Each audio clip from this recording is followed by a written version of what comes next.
கள்ளக்குறிச்சி மாவட்டம் சின்னசேலத்தில் 1 மணி நேரமாக railway gate திறக்கப்படாததால் பொதுமக்கள் அங்கு வாக்குவாதத்தில் ஈடுபட்டிருக்கிறார்கள்.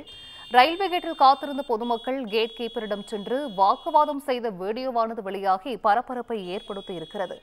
கூடுதல் விவரங்களை செய்தியாளர் இளையராஜா வழங்கிட கேட்கலாம். இளையராஜா, வணக்கம். இது குறித்தான முழு விவரங்கள். வணக்கம் சந்திஜா.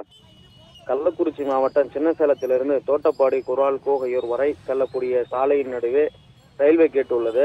இதன் அருகில் சின்னசேலம் ரயில் நிலையம் உள்ளதால் ரயில்கள் வரும் சமயத்தில் வெகு நேரம் கேட் போடப்பட்டது பொதுமக்கள் காத்திருக்கும் அவல நிலையை தொடர்ந்து வருகிறது. இந்த நிலையில் இந்த ரயில்வே கேட்டை கடந்துதான் சின்னசேலம் அரசு பொது மருத்துவமனைக்கு செல்ல வேண்டிய ஒரு சூழலும் உள்ளது.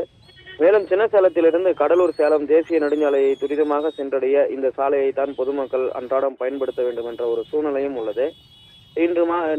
நேற்று மாலை சரக்கு ரயில் ஒன்று சின்னசேலம் ரயில் நிலையத்திற்கு வந்தடைந்தது.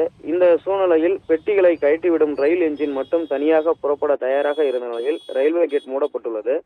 பின்பு வெகு நேரமாகியும் ரயில்வே கேட் திறக்கப்படாததால் இந்த கேட்டில் இருந்து சேலம் டு சென்னை செல்லும் சாலை வரை போக்குவரத்து நெரிசல் ஏற்பட்டது.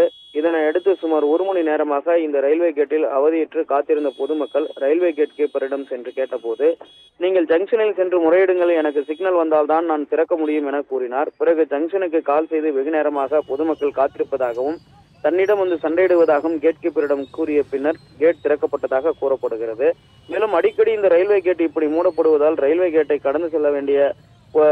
கடந்து செல்லக்கூடிய பொதுமக்களும் ஆம்புலன்ஸ் போன்ற வாகனங்களும் மிகவும் அவதிக்குள்ளாக்கப்படுவதாக பொதுமக்கள் குற்றம் சாட்டியுள்ளனர். சந்திஜா, விவரங்களை வழங்கியமைக்கு நன்றி இளையராஜா.